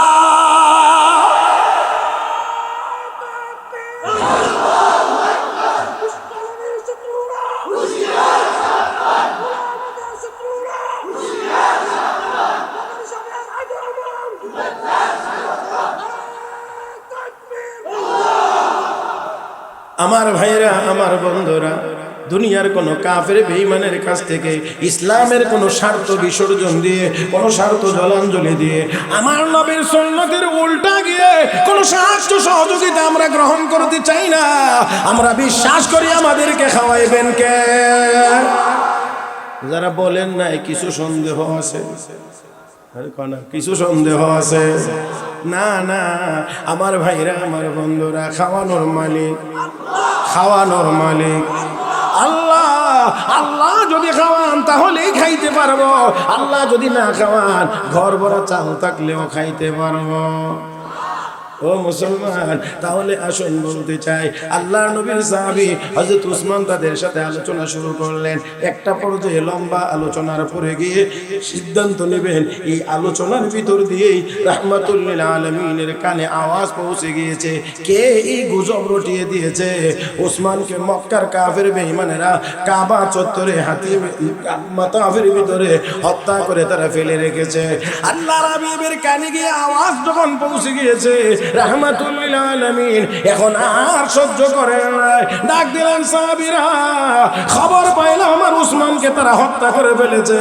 আমার উসমানকে যারা হত্যা করেছে, যদিও এসেছিলাম উমরা করার জন্য, উসমান হত্যার বদলা না নিয়ে আমি নবী আর মদিনায় ফিরে যাইব না। কে কে পারবে আমার হাতে হাত থেকে বায়াত গ্রহণ করতে, উসমান হত্যার বদলা নেওয়ার জন্য প্রয়োজন হলে শাহাদাত বরণ করবে? আল্লাহ নবীর সাহাবীরা ১৫০০ সাহাবায়ে কেরাম রিদওয়ানুল্লাহি তাআলা আলাইহিম আজমাইন সবাই নবীর হাতে হাত রেখে বায়াত গ্রহণ করতে লাগলেন। আল্লাহ নবী এক হাত মুবারক নিচে দিলেন, আরেক সাহাবায়ে কেরামের হাত নবীর হাত মুবারকের উপরে, সর্বশেষ আমার আপনার নবীর হাত মুবারক আরেকখানা উপরে দিয়ে নবী চোখের পানি ছেড়ে দিয়ে বলেন, সাহাবীরা রে, এক হাত এটা আমি নবীর হাত, আরেক হাত রাখলাম এটা আমার উসমানের হাত, আমি উসমানের পক্ষ থেকে বায়াত নিতে আসি। রাহমাতুল লিল আলামিন উসমান তার বদলা নেওয়ার জন্য বায়াত নিচ্ছি। আল্লাহ নবী যখন এভাবে করে এক হাত নিচে রাখলেন, সাহাবীদের হাত মাঝখানে, নবীর আরেক হাত মুবারক উপরে, আরশের মালিক এই দৃশ্য দেখে ডাক দিয়ে হাবিব, আপনি আপনার এক হাত রাখলেন নিজের, আর এক হাত দিলেন উসমানের হাত, বলে এই বায়াতের উপরে আমি আল্লাহ এত বেশি খুশি হইলাম, খুশি হইয়া আমি আল্লাহ আমার কুদরতি হাতখানা আপনাদের সকলের হাতের উপরে রেখে দিলাম। ওগো নবী, আমি আল্লাহ বড় সন্তুষ্ট। এই বায়াতের নাম বায়াতুর রিদওয়ান। আল্লাহর হাবিব রাহমাতুল লিল আলামিন সব দিক থেকে প্রস্তুতি নিয়ে যখন রেখেছেন, এমন সময় দেখা যায় হযরত উসমান মক্কার কাফের বেঈমানদের একটি প্রতিনিধি দল নিয়ে নবীর দিকে এগিয়ে আসতেছে। আল্লাহর হাবিব রাহমাতুল লিল আলামিনের সামনে তারা গিয়ে হাজির। অতঃপর তারা আলোচনা শুরু করেছে। আলোচনার এক পর্যায়ে গিয়ে সিদ্ধান্ত হয়েছে মুহাম্মদুর রাসূলুল্লাহ এবং মক্কাবাসীর মধ্যে 10 বছর মেয়াদী একটি যুদ্ধবিরতি চুক্তি হবে। আওয়াজ করে বলবেন, কয় বছর? 10 বছর মেয়াদি। এই 10 বছর মেয়াদি চুক্তি হবে। আমার ভাইরা, কেউ কারো বিরুদ্ধে অস্ত্র ধারণ করবে না, কোনো যুদ্ধ হবে না 10 বছরের ভিতরে, এই মর্মে সিদ্ধান্ত হয়েছে। এবার হলো এই সিদ্ধান্তের ভিতরে, এই চুক্তির ভিতরে কিছু শর্ত থাকবে, কিছু শর্ত সারাই থাকবে অবশ্যই। কিন্তু দেখা গেছে যতগুলো শর্ত দেখা যায় সবগুলোই মুসলমানের উল্টা। আল্লাহর নবী এই সবগুলো আস্তে আস্তে করে মেনে নিতেছেন। সাহাবায়ে কেরামের সহ্য হইতেছিল না। এমন ভাবে কেন নবী মেনে নিচ্ছেন? কিন্তু নবী তো নবী, এই জন্য কিছুই বলতে পারতেছেন না। আমার বন্ধুরা, এর ভিতরে একটা শর্ত ছিল এমন, কোন মুসলমান যদি মক্কা থেকে হিজরত করে মদিনায় চলে যায়, মুসলমান হইয়া যদি মদিনায় চলে যায়, তাহলে তাকে এই 10 বছরের ভিতরে হইলে মক্কার কাফেরদের হাতে ফেরত দিতে হবে। কিন্তু কোন মুসলমান যদি মদিনা থেকে ইসলাম ত্যাগ করে মক্কায় চলে আসে, তাহলে তাকে ফেরত দেওয়া হবে না। আল্লাহর হাবিব এই শর্তটাও মানছেন। যে তুমি আর সহ্য করতে পারলেন না, এবার নবীর কাছে গিয়ে বলেন, ইয়া রাসূলুল্লাহ, ইয়া হাবিবাল্লাহ, ওগো নবীজি, আপনি কি সত্য নবী না? বলে হ্যাঁ, অবশ্যই সত্য নবী। ইসলাম ধর্ম কি সত্য ধর্ম না? বলে হ্যাঁ, অবশ্যই সত্য ধর্ম। যদি ইসলামের জন্য আমরা জীবন দিয়ে দেই গো, আমরা শহীদ হয়ে গেলে জান্নাত কি পাবো না? বলে হ্যাঁ, অবশ্যই পাবো। তাহলে এত দুর্বল হয়ে, এত নরম হয়ে কেন আমরা চুক্তি করতে যাব? রাহমাতুল লিল আলামিন বলেন, ওমর, আমি আল্লাহর নবী, আল্লাহ আমাকে ধ্বংস করবেন না। এই হযরত ওমর কি বলছেন, নবী কি বলছেন? হযরত ওমরের চেহারা সুরত নবীর তীক্ষ্ণতায় ধরা পড়েছে, ফারাসাতে আম্বিয়া। দলিল প্রমাণ যুক্তি তর্কে গেলে ওমরকে মানানো কঠিন হইতে পারে, কারণ এই হালতে মানানো কঠিন হতে পারে। এই জন্য রাহমাতুল লিল আলামিন বলেন, ওমর, আমি আল্লাহর নবী, আল্লাহ আমাকে ধ্বংস করবেন না। কারণ এই কথা ছাড়া ওমরকে বোঝানো যায় না। তারপরেও হযরত ওমর ঘুরায়া হযরত আবু বকরের কাছে গিয়ে কো, ভাই আবু বকর, উনি কি সত্য নবী না? কথা খেয়াল করেন, নবীকে গিয়ে বলছিলেন আপনি, আর হযরত ওমর উনি মানে নবী, উনি কি সত্য নবী না? বলে হ্যাঁ। ইসলাম সত্য ধর্ম না? বলে হ্যাঁ। আমরা যদি ইসলামের জন্য জীবন দিয়ে দিই, শহীদ হইলে জান্নাত পাবো না? বলে হ্যাঁ। তাহলে এত নরম হয়ে কেন চুক্তি করতে যাব? প্রয়োজন হলে জীবন দিব, শাহাদাত বরণ করব, আল্লাহর জান্নাতে চলে যাব। এত নরম হয়ে চুক্তি করব কেন? নবী যেই জবাব দিয়েছিলেন, আবু বকর একই জবাব দিচ্ছেন। নবী নিজেকে দেখায় বলছিলেন আমি নবী। হযরত আবু বকর এবার বলছেন, ও ওমর, এত উত্তেজিত হইও না, উনি আল্লাহর নবী, আল্লাহ ওনাকে ধ্বংস করবেন। আমি আপনাদেরকে পরের অংশ বুঝাইতে পারবো না, উলামায়ে কেরাম জানেন হযরত আবু বকর এবং নবীর সাথে যেই সম্পর্কটা ছিল, যেই নিসবতটা ছিল, এই নিসবতকে বলা হয় নিসবতে ইত্তেহাদি। এটা আপনাদের না, এটা শুধুই উলামায়ে কেরাম বুঝবেন। এটা ছিল নিসবতে ইত্তেহাদি, যার কারণে নবী বলছেন যেই কথা, হযরত আবু বকর বলছেন একই কথা। ও মুসলমান, আল্লাহর নবী এবার সব মেনে নিচ্ছেন। এখন আর কি করা? কিছুই করার নাই। এবার সর্বশেষ কাগজ আনা হয়েছে, কলম দেওয়া হয়েছে, চুক্তি এবার লেখা হবে। লেখার দায়িত্ব দেওয়া হয়েছে হযরত আলী রাদিয়াল্লাহু তাআলা। খুব ঠান্ডা হযরত আলী, খুব ঠান্ডা মানুষ না? হ্যাঁ, আপনারা ঠান্ডা হয়ে গেছেন, তো আরেকটু অ্যাক্টিভ থাকতে হবে। রাজি আছেন না? শেষ করে দিলে ভালো হয়। আমি শেষ করার জন্য প্রস্তুত। হযরত আলী রাদিয়াল্লাহু তাআলা কে কাগজ কলম দেওয়া হয়েছে। শিরোনাম শর্ত সারাইত পরে আগে শিরোনাম লিখবেন না? উনি শিরোনামে লিখছেন মুহাম্মাদুর রাসূলুল্লাহ এবং মক্কাবাসীর মধ্যে 10 বছর মেয়াদী যুদ্ধবিরতি চুক্তি। আপনারা কি কথা খেয়াল করছেন? মুহাম্মাদুর রাসূলুল্লাহ এবং মক্কাবাসীর মধ্যে 10 বছর মেয়াদী যুদ্ধবিরতি চুক্তি। এতটুকু লেখা মাত্রই এক কাফের লিডার দাঁড়ায় কো, ও আলী, মুহাম্মাদুর রাসূলুল্লাহ যদি আমরা মানি, তাহলে তো আর কোনো দ্বন্দ্বই থাকে না, চুক্তিও লাগে না। রাসূলুল্লাহ মানি না দেখেই তো এত কিছু। তো তুমি চুক্তির শুরুতেই লেখছো মুহাম্মাদুর রাসূলুল্লাহ, এই রাসূলুল্লাহ শব্দটা কাটো, লেখো মুহাম্মদ ইবনে আব্দুল্লাহ। কি কাটতে হবে? কোন শব্দ কাটতে হবে? রাসূলুল্লাহ কাটতে হবে। হযরত আলী কলম রেখে দিয়ে এমনি চোখ বড় করে তাকায় কয়, যে আলীর কলম দিয়ে একবার রাসূলুল্লাহ লেখা হয়েছে, আলীর গর্দান দেহ থেকে আলাদা হয়ে যাইতে পারে, কিন্তু আলীর কলম দিয়ে আর কোনোদিন তা কাটতে পারে না। হে মুসলমান, চুক্তি তো আর হবে না, এখানেই শেষ হয়ে যায়। আমার আপনার নবী এবার এখানেও নরম হয়ে ডাক, দেখো আলী, কাগজটা আমার সামনে আনো, কলমটা আমার হাতে দাও, লেখাটা আমাকে দেখায় দাও, কোন জায়গায় লিখছো রাসূলুল্লাহ, শব্দটা দেখায় দাও। কারণ আমার নবী অক্ষর জ্ঞান মুক্ত ছিলেন।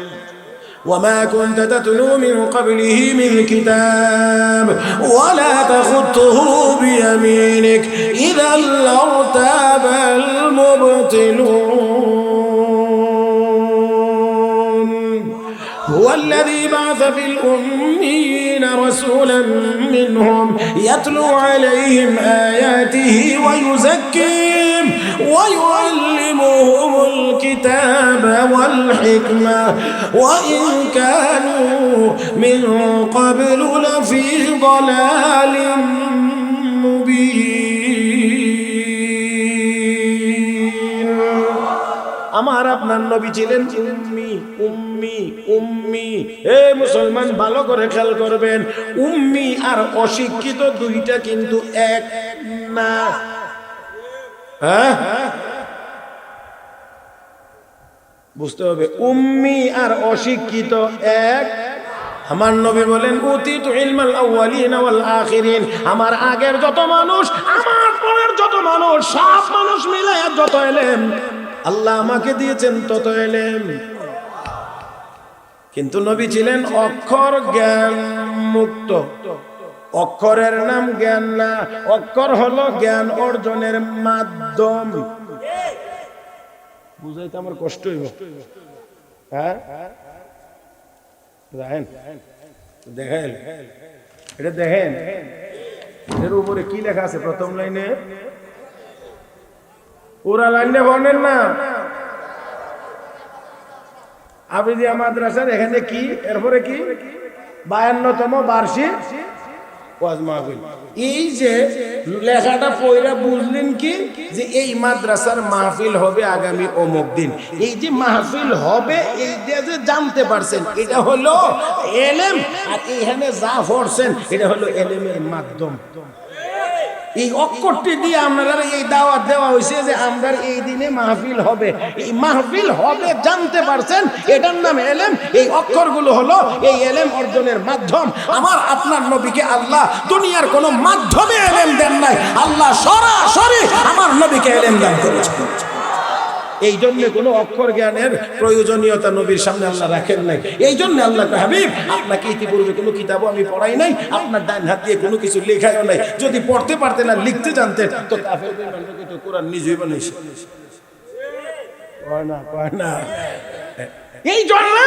এই জন্য আমি আল্লাহ আপনাকে দিয়ে কিতাবও পড়াই নাই, কোন অক্ষরও লেখাই নাই। তো আল্লাহর নবীর সামনে এবার নিয়ে কাগজ দেওয়া হয়েছে, আল্লাহ রসুলকে দেখানো হয়েছে, এখানে রাসূলুল্লাহ লেখা আছে।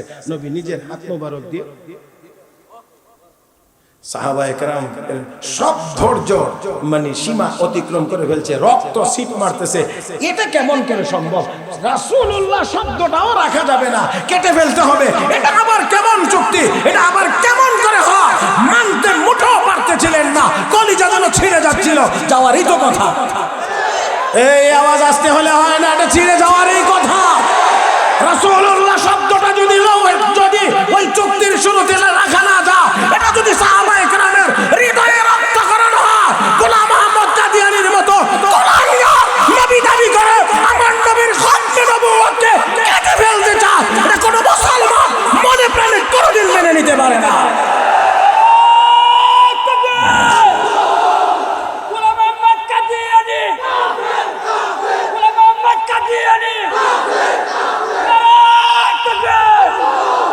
ما كان محمد أبا أحد من رجالكم ولكن رسول الله وخاتم النبيين وكان الله بكل شيء عليما। রাসূলুল্লাহ কাটার কারণে যদি সাহাবীরা ব্যতীত গোলাম মুহাম্মদ কাদিয়ানীর নবুয়তের দাবির মাধ্যমে আমার নবীর খতমে নবুয়ত খাতামুন নবীনের উপরে কলম ধরা হয়, কাটা হয়, এটা আমরা মেনে নিতে পারি না। আমার ভাইরা, আমার বোনেরা, যে যেই জায়গায় রাজনীতি করেন, কিন্তু আমাদের সামনে এই ওয়াদা অবশ্যই এবার ভোটের আগে দিতে হবে। ক্ষমতায় গেলে অবশ্যই কাদিয়ানীদেরকে রাষ্ট্রীয়ভাবে অমুসলিম ঘোষণা করতে হবে।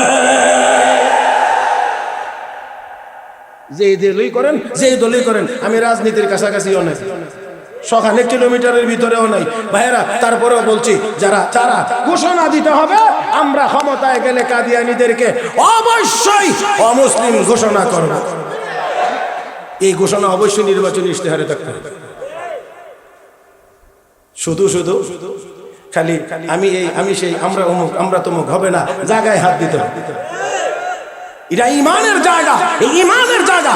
রাহমাতুল লিল আলামিনের জীবনে উহুদের ময়দানে দান শহীদ হয়েছে, তায়েফের ময়দানে নবী রক্ত ঝরিয়েছেন, তারপরে আরো চলার পথে নবীর কাটা দেওয়া হয়েছে, নামাজের সিজদা উটের ভুঁড়ি দেওয়া হয়েছে। রাহমাতুল লিল আলামিন এতটা কষ্ট পান নাই যখন মুসাইলামাতুল কাযযাব নবীর জীবদ্দশায় নবুয়তি দাবি করেছিল। রাহমাতুল লিল আলামিন যত কষ্ট পেয়েছিলেন এত কষ্ট আর কোনো কিছুর মাধ্যমে পান নাই। আপনারা কি এই মতের সাথে একমত যে কাদিয়ানীদেরকে অমুসলিম ঘোষণা করা হোক? এই কথার সাথে কি সবাই একমত?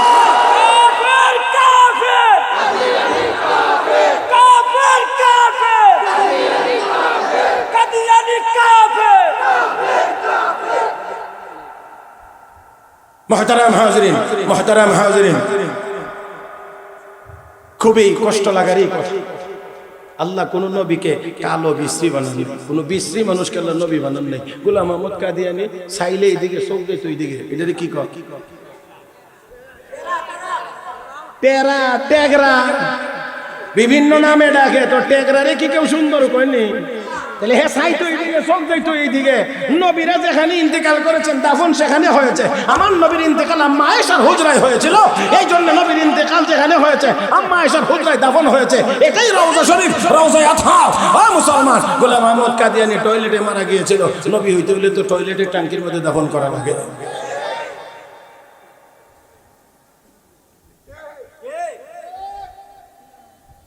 আল্লাহ তুমি আমাদের সবাইকে বোঝার তৌফিক দান করো।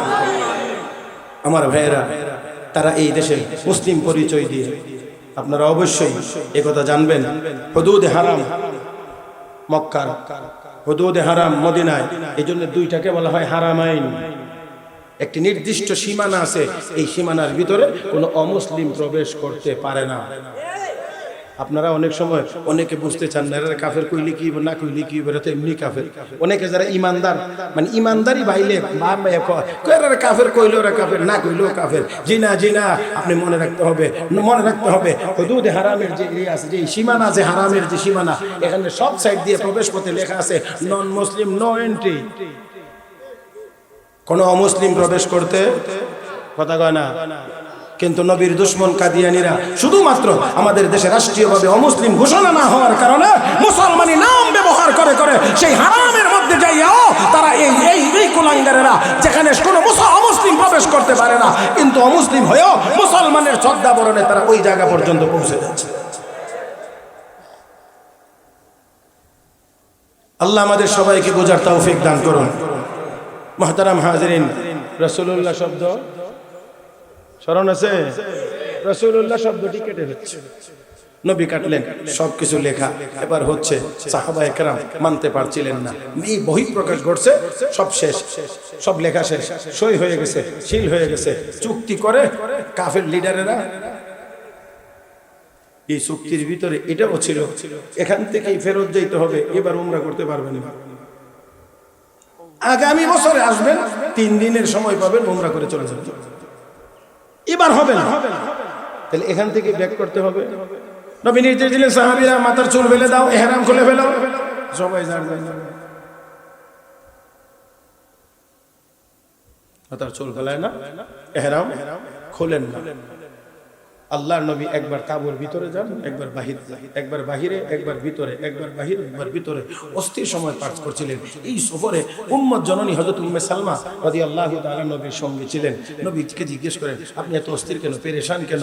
নবী কয়, উম্মত নবীর হুকুম অমান্য করার কারণে বহু উম্মত আযাব আর গজবের সম্মুখীন হয়েছে। আমি নির্দেশ দিলাম মাথার চুল ফেলে দেওয়ার জন্য, আমার সাহাবীরা হুকুম মানতে বিলম্ব করছে, ভয় হচ্ছে না জানি আল্লাহর কোনো আযাব চলে আসে। আম্মা জান হযরত উম্মে সালমা রাদিয়াল্লাহু তাআলা বলেন, ইয়া রাসূলুল্লাহ, সাহাবীদের মন খারাপ, আপনি এই নির্দেশটা না দিয়ে বরঞ্চ একটা কাজ করেন। বলে কি? যে আপনি নিজের মাথার চুল মোবারক নিজে আগে ফেলায় দেন। সঠিক সময়ে সঠিক পরামর্শ দিতে পারা এটাও বিচক্ষণতা। আমরা তো বোমবাস্টিক মার্কা নেতা এই দেশে দেখি, আর বোমবাস্টিক মার্কা তাহে উপদেষ্টা। কথা বুঝেন নাই যে নেতাও বোমবাস্টিক, উপদেষ্টাও বোমবাস্টিক। এটাও যেমন কিচ্ছু বুঝে না, এটাও কিচ্ছু বুঝে। কারণ এক গাদার উপদেষ্টা আরেক গাদা ছাড়া কিচ্ছু হতে পারে না। আমার ভাইয়েরা, এখন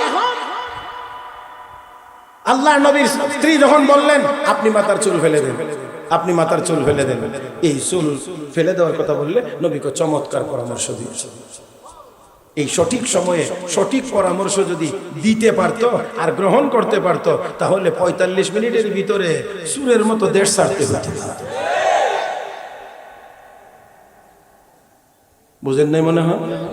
হ্যাঁ, যে উপদেষ্টা বানাইছে, মানে এই দেশের বাগা বাগা চিহ্নিত চিহ্নিত নাস্তিক দিকে দিকে উপদেষ্টা বানাইছে, উপদেশও দিছে, চমৎকার উপদেশ। বুবু এখন বুঝো কেমন উপদেশ দিছিল। তো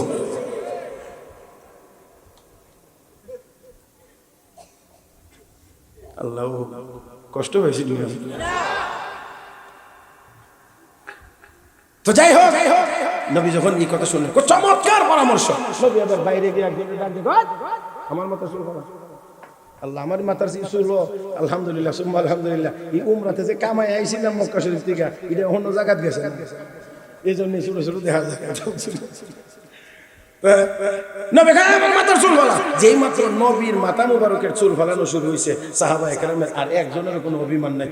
আর বসে থাকা যায় না, কি হয়েছে? নবী চুল ফেলাই দিছে। আরে আল্লাহু আকবার কি কালকে নাস্তার পরে বলবেন? নবীর মাথা মুবারকের চুল ফেলে দিছে। এবার সবাই পরিষ্কার চুল ফেলাই দিছে, মাথা কামাই লেছে, মানে হেরাম শেষ। এবার স্বাভাবিক পোশাক টোশাক পরে মদিনায় যাব, এটি সবাই প্রস্তুত। উটের উপরে সবকিছু উঠানো হয়ে গেছে, বাহনের উপর উঠানো হয়ে গেছে, আল্লাহ নবী নিজেও উঠে গেছেন। এমন সময়ে ওহী নাজিলের চাপ শুরু হয়ে গেছে। নবী আবার উটের পিঠ থেকে নেমে গেলেন। নবী নেমে গেলেন, দীর্ঘ সময় পর্যন্ত ওহী নাজিল চলতে থাকলো। জিবরাইল চলে গেলেন, নবী ডাকলেন, সাহাবীরা আমার সামনে আসো। ওমর কোথায়? মনে আছে আপনারা? হুজুর ওমর খুব ভয়ে ছিলেন, মনে হয় আমার বিরুদ্ধে কোরআন আয়াত নাজিল হয়ে গেছে। এই জন্য নবী আমাকে ডাকছেন, আমি সামনের দিকে যাই না। রাহমাতুল লিল আলামিন বলেন, সাহাবীরা রে, এই মুহূর্তে আমার উপরে কোরআনের একটি সূরা নাজিল হয়েছে। আল্লাহ নবী এই কথা বলে এবার তিলাওয়াত করে সাহাবীদেরকে শোনাইতে লাগলেন, ইন্না ফাতাহনা লাকা ফাতহাম মুবিনা লিয়াগফিরা লাকা আল্লাহু মা তাকদ্দামা মিন যামবিকা ওয়া মা তাআখার ওয়া ইউতিম্মা নি'মাতাহু আলাইকা ওয়া ইয়াহদিয়াকা সিরাতাম মুস্তাকিমা ওয়া ইয়ানসুরাকা আল্লাহু নাসরান আজিজা। আল্লাহ নবীকে আল্লাহ রাব্বুল আলামিন বলেন, নবী গো, ইন্না ফাতাহনা লাকা ফাতহাম মুবিনা। হাবিব, যদিও চোখে দেখা যায়, খোলা চোখে দেখা যায় এটা একটা চুক্তি, না না না, আসলে এটা চুক্তি হয় না, এটা সাধারণ কোনো চুক্তি না। আমি আল্লাহ এই চুক্তির মাধ্যমে আপনাকে স্পষ্ট বিজয় দান করেছি। এই সূরা তিলাওয়াত করে করে আপনি যদি সামনের দিকে আগাইতে থাকেন, যাইতে যাইতে যাইতে যাইতে একেবারে সর্বশেষ আয়াতের প্রথম শব্দে গিয়ে পাবেন মুহাম্মাদুর রাসূলুল্লাহ। আল্লাহ রাব্বুল আলামিন এই সূরার শেষ আয়াতের প্রথম অংশে মুহাম্মাদুর রাসূলুল্লাহ কেন বললেন? আল্লাহ রাব্বুল আলামিন সাহাবীদেরকে এত মহব্বত করেন, স্বয়ং আল্লাহ সাহাবীদেরকে এত ভালোবাসেন, আল্লাহর নবীর নামের সাথে রাসূলুল্লাহ শব্দটা রাখতে পারে নাই, চুক্তিতে কাটা হয়েছে। এই জন্য সাহাবীদের মনে বড় ব্যথা। আল্লাহ রাব্বুল আলামিন আরশের মালিক ডাক দেখো, ও আমার সাহাবীর উম্মতেরা, ও আমার হাবিবের উম্মতেরা, সাহাবীরা, রাসূলুল্লাহ শব্দটা 10 বছর মেয়াদী চুক্তিতে রাখতে পারলো না। এই জন্য মনে বড় ব্যথা। এই চুক্তি মহান থাকলে 10 বছর চলবে, তারা তো 2 বছরের বেশিও চুক্তি চলতে দিল না, ভঙ্গ করে ফেলেছে। আমার বন্ধুর সাহাবীরা রে, এই জন্য মন খারাপ করার কোনো কারণ নাই। তারা 10 বছর মেয়াদে কাগজে লিখতে দিল না। এই জন্য আমি আল্লাহ চিরস্থায়ী কোরআনে আমার বন্ধুকে রাসূলুল্লাহ বলে ঘোষণা করলাম। তারা 10 বছর মেয়াদি কাগজে রাসূলুল্লাহ থাকতে দিল না, রাখতে দিল না, তো আমি মুহাম্মদুর রাসূলুল্লাহ কোরআনে নাজিল করে দিলাম। এটা ফিরা বুঝেন না? ফিরা ওই কাফের বেঈমানরা ফিরা এখনো আসেনি এই আয়াত। কথা কনে এখনো আসেনি আয়াত কোরআনে মুহাম্মদ আসেনি না নাই? ও মুসলমান, ও মুসলমান, তো মুহাম্মদুর রাসূলুল্লাহ আল্লাহ এই কথা বলে নবীর সাহাবীদেরকে সান্ত্বনা দিয়ে বলেন ভয়ের কোনো কারণ নাই। এরা 10 বছর মেয়াদি কাগজে রাখতে দিল না, আমি তো আমার চিরস্থায়ী কোরআনে উল্লেখ করে দিলাম। এই হলো মুহাম্মদুর রাসূলুল্লাহ। আল্লাহ এখানে বলার পরে এবার সাহাবীদের 3টা গুণের কথা বলেছেন। কয়টা গুণের কথা? 3টা। এই 3টা গুণ বলতে গেলে অনেক সময় না। আমি তো ভাবছিলাম 12টার মধ্যে শেষ করব, ঘড়ি দেখার আগেই 12টা অতিক্রম করে ফেলেছি। আরো অল্প কয়েক মিনিট। এখন এটার সময় না, এটা আমার কাজও না। এটা তো আগে মাশাআল্লাহ যারা করে এই লাইনে মাহির ফিল ফন তারা এই কাম করে গেছে। যাক, তারপরে আসেন এখন আঙ্গুলে গনে গনে সাহাবায়ে কেরামের 3টা গুণের কথা, যে গুণগুলো আমি বলছি না, হুজুরও বলছেন না, বাইতুল মুকাররমের খতিবও বলছে না, কাবার ইমামও বলছে না, বলছেন কে? এত আস্তে বলেন কেন? কার গুণ? সাহাবায়ে কেরামের গুণ। আল্লাহ রাব্বুল আলামিন বলেন ওয়াল্লাযীনা মাআহু, যারা মুহাম্মাদুর রাসূলুল্লাহর সঙ্গে মানে নবীর সাহাবী, যারা নবীর উপর ঈমান এনেছে, আল্লাহ রাব্বুল আলামিন বলেন আশিদ্দাউ আলাল কুফফার, কাফের বেঈমানদের মোকাবেলায় তারা বড় কঠোর। রুহামাউ বাইনাহুম, একে অপরের জন্য বড় দয়ালু, একে অপরের জন্য বড় দয়ালু। ও মুসলমান, সাহাবীদের গুণ আর বৈশিষ্ট্য হলো আল্লাহ নবীর সাহাবীরা, রাহমাতুল লিল আলামিনের সাহাবীরা কাফের বেঈমানদের মোকাবেলায় ছিল বড় কঠোর, নিজেরা একে অপরের জন্য ছিল বড় দয়ালু। আমার বন্ধুরা, আপনার বন্ধুরা, আজকে সম্পূর্ণ উল্টা হয়ে গিয়েছে। আমরা নিজেরা বড় সবল। আমার বন্ধুরা, সাহাবায়ে কেরামের 1 নাম্বার গুণ হলো তারা নিজেদের পারস্পরিক একে অপরের জন্য বড় দয়ালু, কাফের বেঈমানদের মোকাবেলায় বড় তারা কঠোর। এবার হাদিসের আলোকে দেখেন, আমার নবী বলেছেন মান আহাব্বা লিল্লাহি ওয়া আবগাদা লিল্লাহ, যেই ব্যক্তি আল্লাহর রাস্তে কাউকে ভালোবাসে, আল্লাহর জন্যই কারোর সাথে দুশমনি রাখে, নবী বলেন তার ঈমান পাক্কা। আয়াতের এই অংশের দ্বারা বোঝা যায় সাহাবায়ে কেরামের ঈমান পাক্কা। জোরে কান। ও মুসলমান, সাহাবীদের ঈমান পাক্কা। সার্টিফিকেট আমার দেওয়া না, এটা আল্লাহর দেওয়া। নাম্বার 2 ও মুসলমান, আল্লাহ রাব্বুল আলামিন বলেন তারাহুম রুকআন সুজদা, নবী গো আপনি তাদেরকে দেখবেন তারা রুকু করে সিজদা করে। ও মুসলমান, কোন আমলের ভিতরে রুকু আর সিজদা আছে? নামাজ। তার মানে সাহাবায়ে কেরাম নামাজি। আর নামাজ হলো ইসলামের ভিতরে সবচেয়ে গুরুত্বপূর্ণ ইবাদত। হাদিস শরীফে আছে নামাজের হিসাব যার সহজ, অন্যান্য হিসাব তার তো সহজ। তার মানে যেই লোক নামাজি সেই লোক জান্নাতি। আমার আপনার নবী বলেন আসরের ময়দানে সর্বপ্রথম নামাজের হিসাব হবে। নামাজের হিসাব যে দিতে পারবে অন্যান্য হিসাব তার জন্য আসান, জান্নাতে যাওয়া তার জন্য আসান। তো নবী বলে, আল্লাহ বলেন তাদেরকে দেখবেন তারা নামাজি। তার মানে সাহাবায়ে কেরামের আমল পাক্কা। ওই কথা বললেন, সাহাবীদের ঈমান পাক্কা। 2 নাম্বার সাহাবীদের আমল পাক্কা। 3 নাম্বার ইয়াবতাগুনা ফাদলাম মিনাল্লাহি ওয়া রিদওয়ানা, এই ইবাদতের মাধ্যমে আল্লাহর সন্তুষ্টি তারা কামনা করে। তার মানে হলো সাহাবায়ে কেরামের নিয়ত পাক্কা। বুঝাইতে পারি নাই? ও মুসলমান, 1 নাম্বার হলো সাহাবীদের ঈমান পাক্কা, 2 নাম্বার তাদের আমল পাক্কা, 3 নাম্বার তাদের নিয়ত বা ইখলাস পাক্কা। আজকে আমাদের ঈমানেও দুর্বল, আমাদের আমলেও দুর্বল, আমাদের নিয়তের ভিতরেও ভেজাল। যার কারণে সংখ্যায় বেশি থাকার পরেও আমরা দুনিয়ার কোথাও দাঁড়াইতে পারি না। আসুন সাহাবায়ে কেরামের তিনটি গুণ যদি আমরা অর্জন করতে পারি, রব্বে কাবার কসম, রব্বে কাবার কসম, এই 3 গুণ যদি আমাদের ভিতরে থাকে, 200 কোটি মুসলমানের আল্লাহু আকবারের আওয়াজের মোকাবেলা করার ক্ষমতা দুনিয়ার কোনো কাফের বেঈমানের হতে পারে না। এই ভাইরা, এখন যদি কেউ উঠেন, এটা নিশ্চয়ই আমি মনে করব যে এটা মেহমানদের সাথে খুব বেশি সুন্দর আচরণ না। এতক্ষণ আমি আমার সর্বোচ্চ মেধা, যোগ্যতা, শারীরিক পরিশ্রম সব দিয়ে আপনাদেরকে কিছু কথা শোনানোর চেষ্টা করেছি। এখন বুঝতেছেন যে শেষ হয়ে যাচ্ছে, আর এই আমি শেষ করবার আগেই উঠে চলে যাওয়াটা, এটা আমার মনে হয় মজলিসের সাথে সুন্দর আচরণ না। দয়া করে কেউ এখন উঠবেন না। আর এখন যদি কেউ উঠেন, তাহলে আমি মনে করব আপনি মাদ্রাসার প্রতি আন্তরিক না।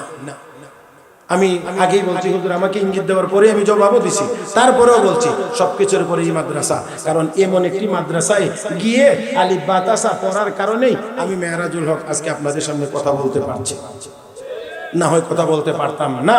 আমার ভাইয়েরা, সেই জন্য আমি কোনো ভূমিকা ছাড়া, কোনো ভাবসাব ছাড়া সোজা আপনাদের কাছে সামান্য মাত্র কয়েকটা মিনিট, 2-4-5 মিনিট আপনাদের কাছে একটু চাইলাম। বড় করে কিছু চাইবো না, অ্যামাউন্ট বড় না, ছোট করে চাইবো। আল্লাহর কোন গোলাম আছেন এই মুহূর্তে বলবেন যে ইনশাআল্লাহ আমি এই মাদ্রাসায় মাত্র 2000